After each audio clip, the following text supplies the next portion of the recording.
दुनिया की दूसरी गांधी समाधि पर रामपुर के प्रभारी और राज्य मंत्री ने झंडारोहण किया। 26 जनवरी गणतंत्र दिवस के मौके पर आज रामपुर के प्रभारी और सहकारिता मंत्री जेपीएस राठौर ने गांधी समाधि पर पुष्प अर्पित कर झंडारोहण किया। जेपीएस राठौर के साथ सांसद घनश्याम सिंह लोधी, जिलाधिकारी और पुलिस अधीक्षक और उसके अलावा तमाम प्रशासनिक अधिकारी मौजूद थे। 75वें गणतंत्र दिवस के मौके पर गांधी समाधि पर कई प्रतियोगिताओं का भी आयोजन किया गया था, जिसमें स्कूली छात्र छात्राओं ने प्रतिभाग किया था। इन प्रतियोगिताओं में विजेता छात्र छात्राओं को जेपीएस राठौर ने प्रशस्ति पत्र और पुरस्कार देकर सम्मानित भी किया और वहीं संविधान को लेकर उन्होंने सभी को शपथ भी दिलाई। गणतंत्र दिवस के कार्यक्रम में कई स्कूलों के छात्र छात्राएं पहुंचे थे और गांधी समाधि पर काफ़ी भीड़ जमा थी। वहीं जेपीएस राठौर ने सभी को गणतंत्र दिवस की बधाई दी और नौजवानों को लेकर जेपीएस राठौर ने कहा, नौजवानों को प्रधानमंत्री नरेंद्र मोदी जी ने नए नए रोजगार के अवसर प्रदान किए हैं, इसलिए हमारा देश तरक्की कर रहा है और मजबूत हो रहा है।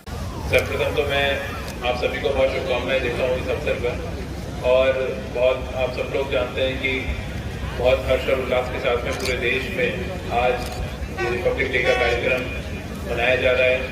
और इस अवसर पर ये एक ऐसा अवसर है जब हम अपने संविधान के आदर्शों और मूल्यों को याद करते हैं। और आज जो इस देश में नव ऊर्जा का, नव चेतना का संचार हुआ है, प्रत्येक नागरिक नवीन ऊर्जा से उत्प्रोत है। और जो मूल रूप से हमारे संविधान की भावना थी कि हम लोग भारतीय के रूप में हीन भावना से ग्रस्त ना रहें, गुलामी की मानसिकता से ग्रस्त ना रहें और उन गुलामी की मानसिकता को तोड़कर एक नव भारत में प्रवेश करें, नव चेतना के साथ प्रवेश करें और एक विकसित भारत का संकल्प लें। ऐसा आदरणीय प्रधानमंत्री जी का हमारे देश के बारे में विजन है, आप सब लोग जानते हैं। और पूरे उत्तर प्रदेश की सरकार आदरणीय मुख्यमंत्री जी के नेतृत्व में और समस्त प्रशासन उस पर काम भी कर रहा है। नागरिक के रूप में आपके जो कर्तव्य हैं वो बहुत महत्वपूर्ण है। केवल शासन, प्रशासन, सरकार अपने दम पर सारी चीजें नहीं कर सकती जब तक नागरिकों का उन्मुखीकरण, नागरिकों की सहभागिता उस पूरी प्रक्रिया में ना हो। और निश्चित रूप से मुझे आप सबको ये जानकारी मुझे कहने में कोई गुरेज नहीं है कि ये जो नवीन ऊर्जा का संचार पूरे देश में हुआ है, स्पेशली युवाओं में हुआ है। तो जैसा कि आदरणीय प्रधानमंत्री जी द्वारा हम सबको एक लक्ष्य दिया गया है, 2047 तक भारत को विकसित भारत बनाना है और इस पूरे काल को अमृत काल का नाम दिया गया है। तो निश्चित रूप से हम सबकी जिम्मेदारी बहुत ज्यादा बढ़ जाती है, क्योंकि हमारी वो पीढ़ी है जो आने वाले 25 वर्षों में इस देश को एक नवीन सोपान पर लेके जाएगी, एक नवीन ऊर्जा के साथ लेकर जाएगी और एक विकसित भारत का जो संकल्प आज लिया गया है उसको साकार रूप प्रदान करेगी। भारत माता की जय हिंद, जय हिंद। आज का दिन हम सब लोगों के लिए गौरवपूर्ण दिन है। आज किस दिन को देखने के लिए ना जाने कितनी पीढ़ियों ने अपनी शहादत देने का काम किया है। आज हम उन सब लोगों को नमन करते हैं जिन्होंने अपने प्राणों की आहुति देकर इस देश को आजाद कराने का काम किया है। आज हम उन लोगों को भी नमन करते हैं जिन्होंने पूरा जीवन एक स्वतंत्रता संग्राम सेनानी के रूप में देकर इस देश को आजादी दिलाने में अपनी महत्वपूर्ण भूमिका निभाई है। आज के दिन हम उन राष्ट्र के नायकों को भी नमन करते हैं जिन्होंने इस राष्ट्र को बनाने में अपनी योग्यता, अपने सामर्थ्य के अनुसार पूरा जीवन खपाने का काम किया है।